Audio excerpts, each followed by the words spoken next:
Sidang kode etik Irjen Verdi Sambo lama juga ya, 15 jam, lebih bahkan. Dan vonisnya, Irjen Verdi Sambo dinyatakan diberhentikan secara tidak hormat, alias dipecat jadi anggota Polri. Verdi Sambo sudah dipecat. Terus apakah nama Polri seketika bersih? Terus apa kabar sama orang-orang yang katanya jadi anggota Kekaisaran Sambo? Yang katanya juga mereka ini adalah backing dari judi online. Kita diskusi yuk. Jangan lupa subscribe channel Liputan 6 SCTV di YouTube.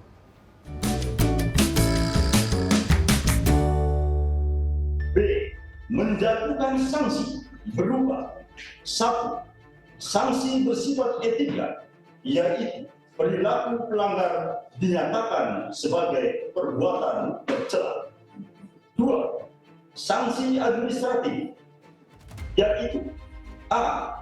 Penempatan dalam tempat khusus selama 4 hari dari tanggal 8 sampai dengan 12 Agustus 2022 di rutan Korbrimob Polri, dan penempatan dalam tempat khusus tersebut telah dijalani oleh pelanggar. B. Pemberhentian tidak dengan hormat atau PTDH sebagai anggota Polri. Nah, itu tadi cuplikan vonis sidang Komisi Etik Profesi Polri Jumat dini hari. Gimana? Di luar dugaan? Saya rasa semuanya sudah menebak kalau Verdi Sambo bakal dipecat. Ya enggak? Ya iyalah, Verdi Sambonya sendiri aja ngaku kalau dia yang menembak Brigadir Yosua. Yang juga nggak kaget adalah Wakil Ketua Komisi 3 DPR RI Ahmad Sahroni. Dia mengatakan tidak mengejutkan sebenarnya keputusan ini, karena sudah seharusnya Komisi Kode Etik Polri menjatuhkan hukuman tersebut kepada Sambo. Jadi memang keputusannya sudah tepat, dan kami di Komisi 3 tentu mendukung. Ada 7 pelanggaran kode etik yang dilakukan Sambo. Yang pertama, tidak menjaga kredibilitas, reputasi, dan kehormatan sebagai anggota Polri. Sambo dinilai juga tidak jujur, bertanggung jawab, dan disiplin. Tidak mentaati dan menghormati norma hukum. Sambo dianggap melakukan permufakatan pelanggaran etika, disiplin, dan tindak pidana. Sebagai atasan, ia memberikan perintah yang bertentangan dengan norma hukum, agama, dan kesusilaan. Juga sebagai atasan menggunakan wewenangnya secara tidak bertanggung jawab dan melakukan tindakan kekerasan, berperilaku kasar, dan tidak patut. Terus respon Sambo? Ternyata Sambo langsung menyatakan banding.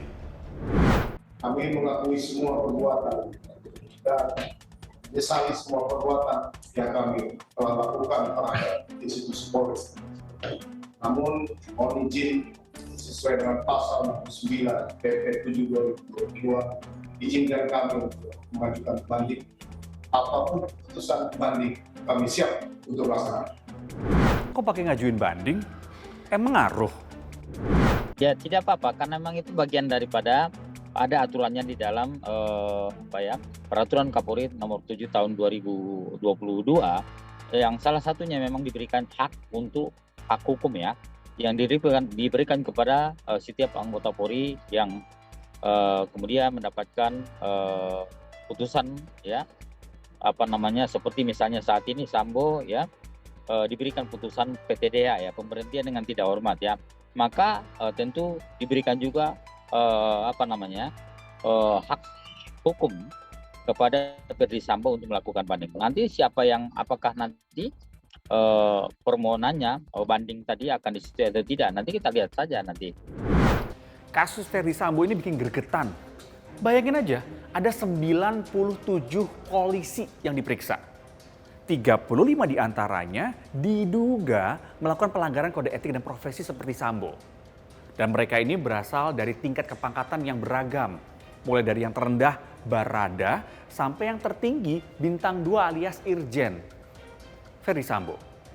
Nah, kalau gini caranya, Komisi Etik bakalan sibuk akan sidang maraton. Yang bikin miris adalah mereka ini kan aparat hukum. Harusnya kan menegakkan hukum, bukan yang ngobrol-ngabrik hukum. Nggak cukup sampai di situ. Bahkan ibaratnya mereka ini kayak ngeprank banyak orang gitu. Ada sejumlah lembaga yang awalnya percaya dan ngikutin skenario yang dibikin Sambo. Kalau udah kayak gini, ya pantas saja kepercayaan publik terhadap Polri anjlok. Indikator Politik Indonesia 2022 ini mencatat di bulan April kepercayaan publik masih 71,6% terhadap Polri. Sebulan kemudian di bulan Mei turun jadi 66,7%. Dan di Agustus ini setelah munculnya kasus Sambo merosot ke 54,2%. Terus gimana tuh ngebersihinnya? Apakah kemudian harus dikeluarkan? Yaitu kembali kepada pimpinan Pak Kapolri, karena yang sedang diperiksa sekarang 97. Jadi ini saja yang harus diperiksa dan didalami, ya. Diperiksa didalami. Apakah mereka terkait tindak pidana obstruction of justice dan juga pelanggaran kode etik atau kode etik saja. Jadi ini harus didalami oleh Pak Kapolri untuk membenahi Polri ke depan. Perbaikan di tubuh Polri ini jadi PR besar bagi semua anggota Korps Bayangkara. Semboyannya udah keren, presisi, prediktif, responsibilitas, dan transparansi. Jangan cuma jadi jargon aja ya. Sampai di sini diskusi. Saya Jati pamit.